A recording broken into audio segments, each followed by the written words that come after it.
हरे कृष्णा दोस्तों, आपके लिए अच्छी वीडियो बनाते रहेंगे और आपको हमारे चैनल खुशी खुशी को सब्सक्राइब करें, लाइक करें, कमेंट करें, शेयर करें। उम्मीद है आपको हमारी वीडियो पसंद आएगी। श्री कृष्ण के विचारों में भाग्य और कर्म का गहरा संबंध है। वे कहते हैं कि भाग्य हमारे पिछले कर्मों का ही परिणाम होता है और इसे पूरी तरह मिटाया नहीं जा सकता। लेकिन इसका मतलब यह नहीं कि इंसान का प्रयास व्यर्थ जाता है। महाभारत के दौरान अर्जुन को दिए गए उपदेशों में श्री कृष्ण बताते हैं कि हर व्यक्ति को अपने कर्म करते रहना चाहिए, क्योंकि कर्म ही भाग्य को आकार देता है। यदि कोई व्यक्ति अपने वर्तमान में अच्छे कर्म करता है तो उसका भविष्य भी बेहतर हो सकता है। भाग्य पूरी तरह टल नहीं सकता, लेकिन सही प्रयास और ईश्वर में विश्वास से कठिन परिस्थितियों का सामना किया जा सकता है। कृष्ण यह भी कहते हैं कि मनुष्य को भाग्य के भरोसे नहीं बैठना चाहिए। गीता में लिखा है, कर्मण्येवाधिकारस्ते मा फलेषु कदाचन, अर्थात कर्म करने में तुम्हारा अधिकार है, लेकिन उसके फल की चिंता मत करो।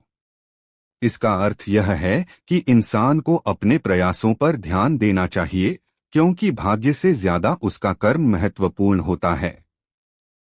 श्री कृष्ण के इन विचारों से यह स्पष्ट होता है कि भाग्य का लिखा मिट नहीं सकता, लेकिन कर्मशील व्यक्ति अपने पुरुषार्थ से अपनी राह को आसान बना सकता है।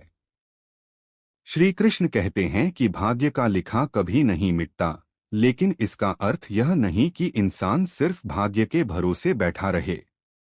भाग्य हमारे पिछले कर्मों का फल होता है, जो हमें इस जीवन में भोगना ही पड़ता है। लेकिन श्री कृष्ण ने भगवद गीता में स्पष्ट किया है कि वर्तमान के कर्म भी भविष्य के भाग्य को गढ़ते हैं। अगर कोई कठिन परिस्थिति में है तो उसे यह नहीं मानना चाहिए कि सब कुछ पहले से तय है और वह कुछ नहीं कर सकता। कृष्ण कहते हैं कि कर्म का अधिकार मनुष्य के हाथ में है और पुरुषार्थ से कठिनाइयों को कम किया जा सकता है। अर्जुन को भी यही उपदेश दिया गया था कि युद्ध से भागने की बजाय अपने धर्म और कर्तव्य का पालन करना ही उसका सच्चा कर्म है। भाग्य को मिटाया नहीं जा सकता, लेकिन कर्म से उसे बेहतर बनाया जा सकता है। इसलिए श्री कृष्ण हमें यह सिखाते हैं कि मेहनत करते रहो, सही मार्ग पर चलो और फल की चिंता किए बिना अपने कर्तव्य का पालन करो। श्री कृष्ण और भाग्य का सिद्धांत। श्री कृष्ण कहते हैं कि भाग्य का लिखा कभी नहीं मिटता, लेकिन इसका यह मतलब नहीं कि मनुष्य असहाय है। गीता में वे स्पष्ट रूप से बताते हैं कि भाग्य और कर्म एक दूसरे से जुड़े हुए हैं।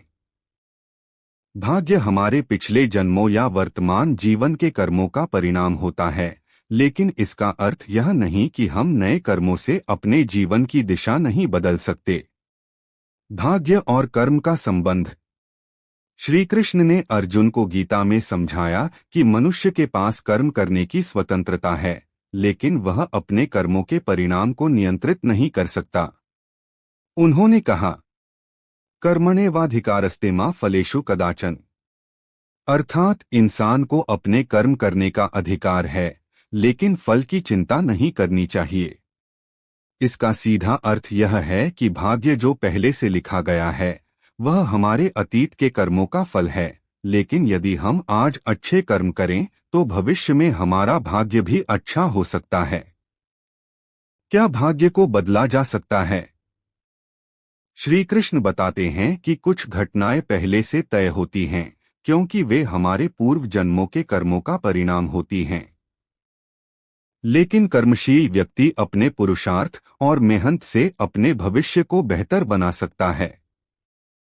वे समझाते हैं कि जैसे एक किसान बीज बोता है, वैसे ही मनुष्य अपने कर्मों से अपने भविष्य का निर्माण करता है।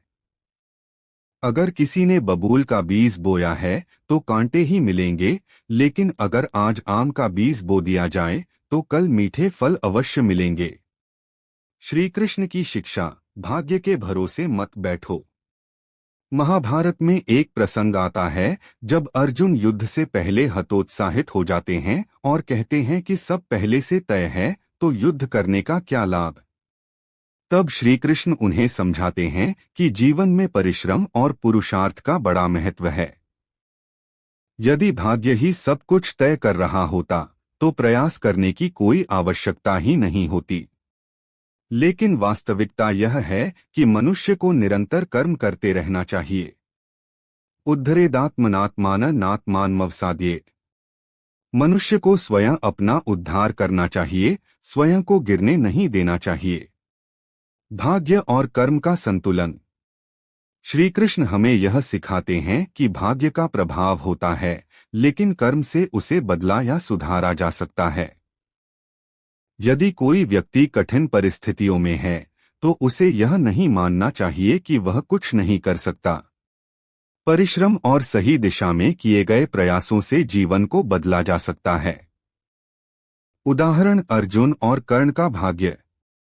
कर्ण का भाग्य शुरू से कठिनाइयों से भरा था। जन्म के समय ही उसे उसकी माता कुंती ने त्याग दिया, जिससे वह सूत पुत्र कहलाया और समाज में अपमान सहना पड़ा। लेकिन कर्ण ने हार नहीं मानी और अपनी मेहनत से महान योद्धा बना। परंतु गलत संगति, दुर्योधन और अधर्म के पक्ष में खड़े होने के कारण उसका अंत भी दुखद हुआ।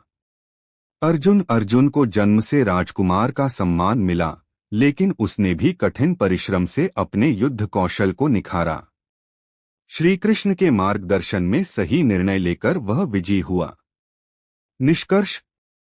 श्री कृष्ण हमें यह सिखाते हैं कि भाग्य का लिखा मिटाया नहीं जा सकता, लेकिन अपने कर्मों से हम अपने भविष्य को बदल सकते हैं। भाग्य अतीत के कर्मों का परिणाम है, जबकि कर्म वर्तमान में हमारे हाथ में हैं।